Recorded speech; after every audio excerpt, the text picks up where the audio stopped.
स्वराज्याची राजधानी असलेल्या रायगडच्या संरक्षणासाठी उभारलेल्या दुर्गसाखळीत सोनगड, चांभारगड, पन्हाळगड, दौलतगड आणि मानगड यासारखे अनेक लहान पण राजनैतिकदृष्ट्या महत्त्वाच्या किल्ल्यांचा समावेश होता. रायगड किल्ल्यातील माणगाव तालुक्यात सह्याद्रीच्या विशाल डोंगर रांगेमध्ये दिमाखात उभा असलेला हा छोटेखानी पण ऐतिहासिक दुर्ग म्हणजे किल्ले मानगड.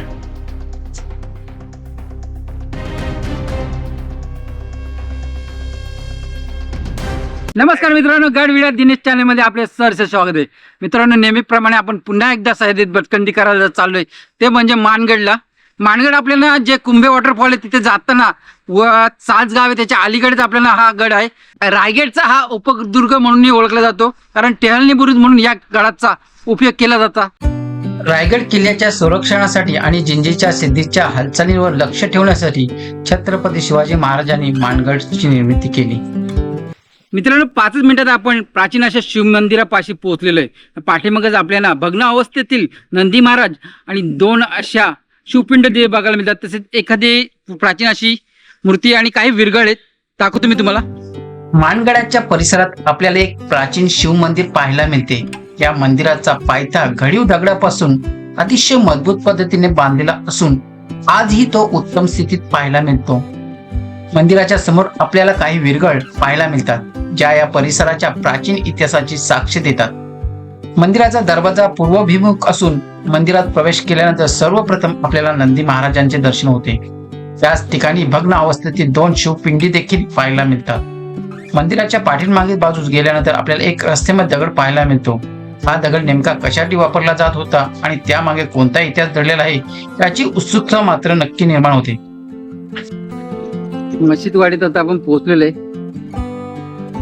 छत्रपती शिवरायांनी स्वतः बांधलेल्या 111 किल्ल्यांमध्ये मानगड किल्ल्याचा समावेश होता. पुरंदरच्या प्रसिद्ध तहामध्ये 23वा किल्ला मानगडचा उल्लेख आढळतो. चाललेलो आहे आणि इथे एक विशिष्ट म्हणजे खूप चांगली माहिती मिळाली. इथे कारखानीस काका आहेत, त्यांच्याकडे पुरातन म्हणजे त्यांच्या पिढीनपिढी चाललेली जी वतनदारी आहे ती यांना होती आणि त्यांच्याकडे अजूनही त्यांच्या पिढीची आपल्याला पुरातन अशी तलवार बघायला मिळते. आता आपल्याला दाखवणार आहेत. मित्रांनो, आपण मानगडला आलतो नाही, त्या आपल्याला काही माहिती मिळाली. कारण मानगडचे जे पूर्वज आहेत कारखानीस, त्यांच्याकडे ती काहीतरी मला वाटतं गडाची ना काका गडाची वतनदारी का त्यांचे पूर्वज आहेत त्यांच्याकडे होते.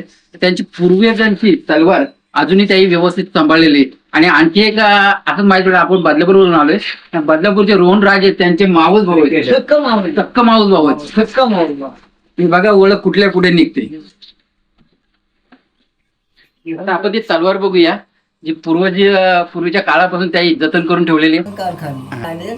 काही जपून तुम्हाला माहित नाही कधी मिळाले ते नाही ते आता त्यांनी सांगत आले तेव्हा आमच्या आजोबा पंजोबा ते आजीने आता मग आमच्या आजीने सांगितलं हे आपल्याला मिळाले, ही तुम्ही जपून ठेवायची. आता आमच्या मुलांना सांगितलं हे आपण जपून ठेवायची. अच्छा, हा चांगले. मग आम्ही आता तिची पूजा करतो. मित्रांनो, ही जी तलवार आहे ही स्वराज्यासाठी वापरलेली, आता त्याही जतन करून ठेवली, पुन्हा त्याही गंजलेली, परंतु त्याही त्याच्या मुलामध्ये येऊन व्यवस्थितपणे अशी पॅक करून ठेवलेले. बघा, आपल्याला ट्रेक सुरू होतो. कमीत कमी अर्धा तास लागू शकतो किंवा पाऊण तासही लागू शकतो. हे बघा, इथे किल्ले मानगड असे बोर्ड लिहिलेले आहेत. आज माझ्या जोडीला आहेत राकेश भाऊ. मानगडावरती सागाची भरपूर प्रमाणात झाडं आढळून येतात. सरळ सरळ रस्ता प्रत्येक ठिकाणी आपल्याला हे बघा असे दिशाफलक लावलेले आहेत. त्यामुळे घाबरून जाण्याचं कारण नाही काय, सोपा ट्रेक आहे एकदम. इथून थोडा दगडी पायऱ्या लागलेल्या आहेत आपल्याला. आता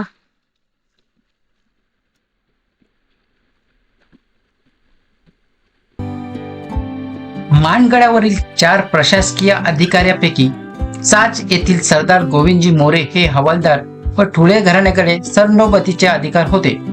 बोरवाडी गावातील चापेकर व भाटे घराण्याकडे मानगडाची सबनिसी आणि मानगडवाडीतील कारखानीसांकडे कारखानीसीचे अधिकार होते.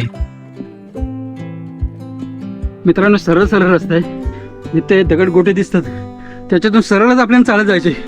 फक्त गणितात अरण्य आहे, त्यामुळे एकटे येऊन नका इथे. मित्रांनो, 10 मिनिटाच्या चढाईनंतर आपण इजाई देवीच्या मंदिरापाशी पोहोचलेलो आहे. इथंच आपल्याला किल्ले मानगड याच्याबद्दल माहिती देणारा फलक लावण्यात आलेला नाही, काही नकाशाही लावण्यात आले. पाठीमागे आपल्याला दिसतो जिजाई देवीचे मंदिर. छत्रपती शिवरायांच्या पदस्पर्शाने पावन झालेल्या मानगडाची गडदेवता विजाई होय. याच गडदेवता विजाई देवीचे पूजेचे अधिकार मानगड वाडीतील जाधव घराण्याकडे वंश परंपरेने असून संध्येची प्रत उपलब्ध आहे.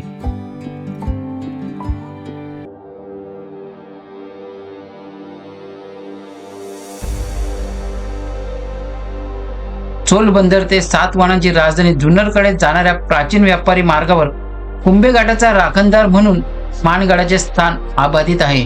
मानगडावर आज मितीस 12 पाणी टाके, महादरवाजा, बुरुज, गुप्त दरवाजा, राजसदर, हवालदाराचे घराचे जोते, हनुमान शिल्प, शिवमंदिर, लेणी, निशाणीचा बुरुज असे समृद्ध अवशेष पाहायला मिळतात.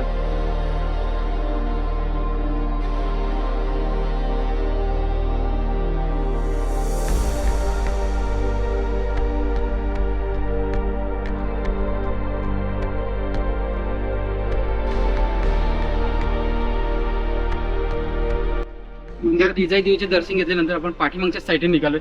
इथं थोडा रिस्की पॅच आहे, कारण पाऊस पडल्यामुळे चिकट झालेले. फक्त एक कातलात खोदलेलं आपल्याला प्राचीन अशा पायऱ्या दिसून येतात. हे बघा इथे चिकट झालंय. आपण जरा या बाजून जाऊया.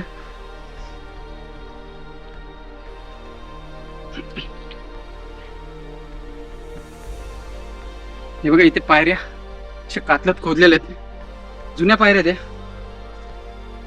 थोड्या चिकट झाल्यात.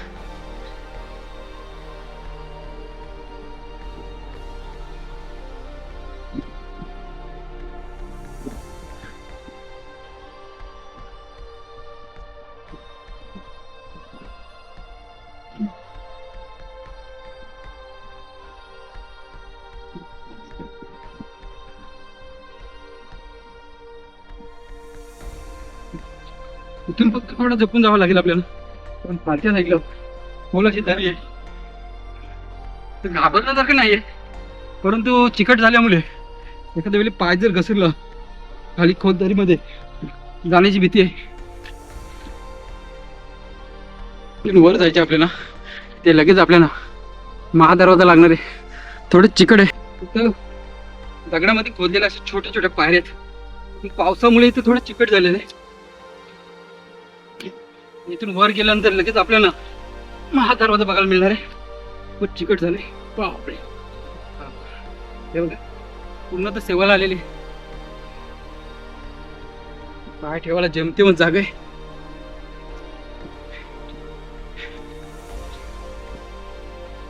थोडाच पॅच फक्त रिस्की आहे, कारण चिकाटी आल्यामुळे. नाही तर पूर्ण तर नॉर्मल चढाई आहे. पाठीमागच आपल्याला महादरवाजा दिसतो. छत्रपती शिवाजी महाराज की जय.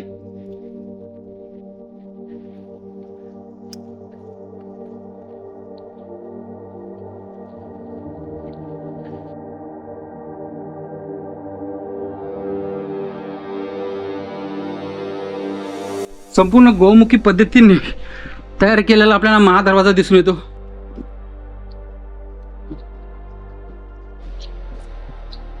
आपण महादरवाजापाशी पोहोचलेलो नाही. इथे महादरवाजा पूर्णतः उद्ध्वस्त झालेला दिसून येते. त्याचे काही दगडी इथे आपल्याला बघायला मिळतात. हे बघा इथे काहीतरी शिल्प आहेत, शिल्प तोडलेले आहेत.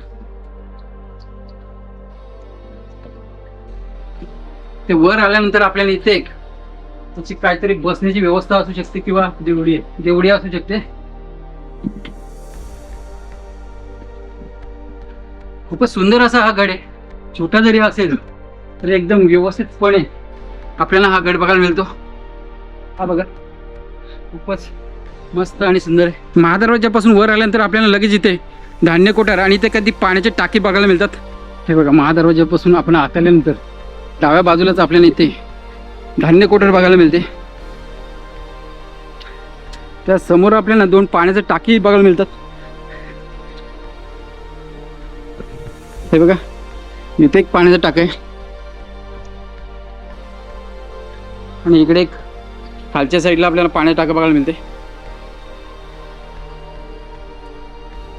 इथे आपल्याला दगडात खोदलेले असे प्राचीन असे धान्य कोठार बघायला मिळते.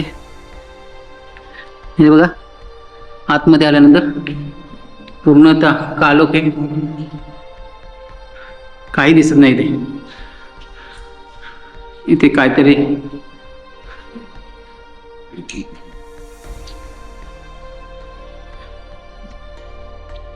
दोन टाके येते तिथे. हे बघा अनेक मीटर भरपूर मोठे आहे आणि इथे आपल्याला दोन टाके आहेत. ते काहीतरी उघडसारखं आहे. नेमके धान्य कोठार आहे का काय सांगू शकत नाही, पण इथे धान्य कोठार गेलेले कदाचित धान्य कोठार असेल, कारण महादरवाजा इथून जवळच आहे. हे बघा इथून आता आपण बाहेर पडू आणि गडाच्या वरच्या दिशेला प्रस्थान करू. दरवाजापासून आपण प्रवेश केल्यानंतर आपण पहिले उजव्या साईडला चाललोय. ते काही पाण्याचे टाके आहेत, खांब टाके आहेत आणि एक चोर दरवाजा आहे तो बघू. हा बघा इथे एक हनुमान टाके आहे. इथे हनुमान टाके आपल्याला बघायला मिळतो. याला हनुमान टाकी म्हणतात. समोरच आपल्याला खांब टाके आहे.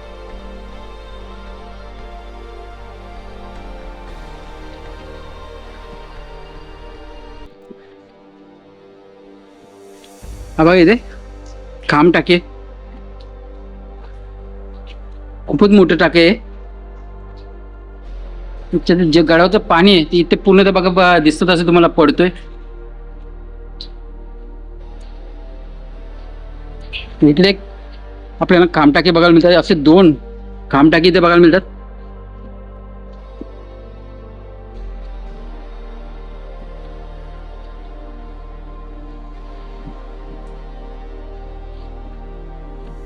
आपण हनुमान टाके बघितले, त्याच्या बाजूला खांब टाके. तिथून समोर आल्यानंतर आपल्याला इथे एक चोर दरवाजा दिसून येतो.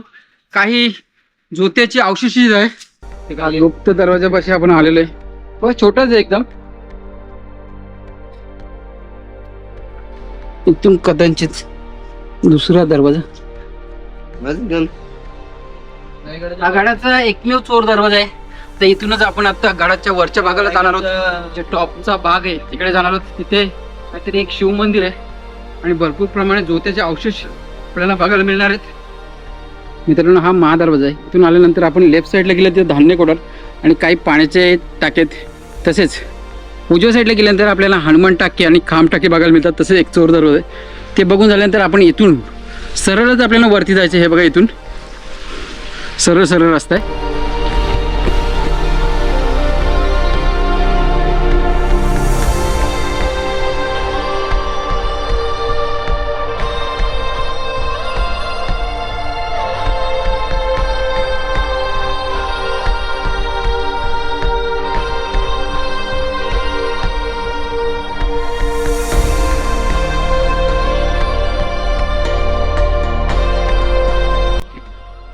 मित्रांनो आपण मानगडच्या वरच्या टॉपला आलेलो आहे. म्हणजे गडाचा महत्वाचा बाले किल्ला. भरपूर प्रमाणात आपल्याला अवशेष बघायला मिळतात. गडाचा माथा जरी छोटा असला तर बघा असे आपल्याला अनेक ज्योती बघायला मिळतात. पाठीमागच्या साईडला आहेत. भरपूर प्रमाणात आपल्याला अशी ज्योती प्रत्येक ठिकाणी बघायला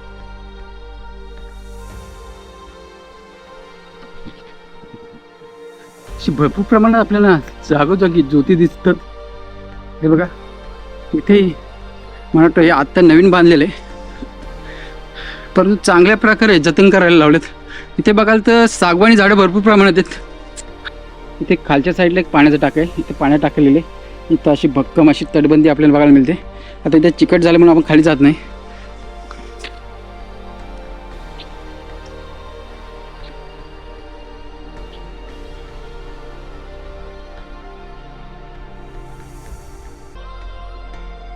इथे रात सदर बघायला मिळते आपल्याला. आता पूर्णतः ही मोडकळीस आलेली आहे. त्यांची ज्योतिष शिल्लक आहेत.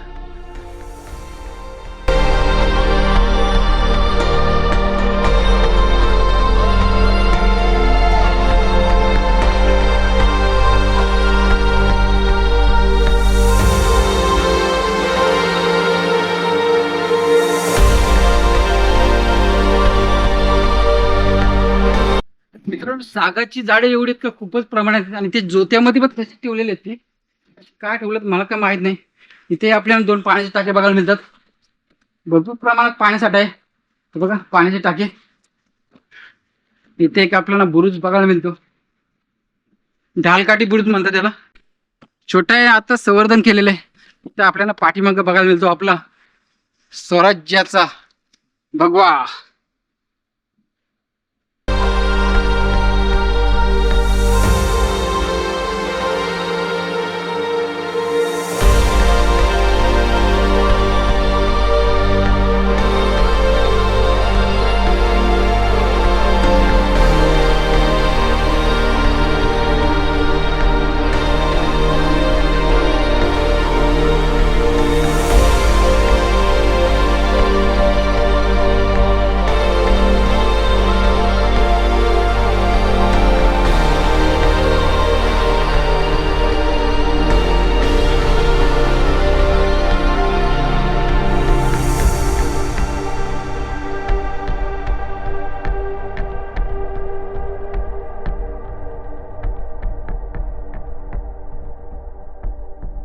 मित्रांनो, गडाव बघितलं तर चांगल्या प्रकारे संवर्धन केलेलं दिसून येते. इथं आपल्याला एक शिवमंदिरही बघायला मिळतं आणि बहुतेक ठिकाणी आपल्याला फक्त ज्योती आणि तटबंदी बघायला मिळते जास्तीत जास्त.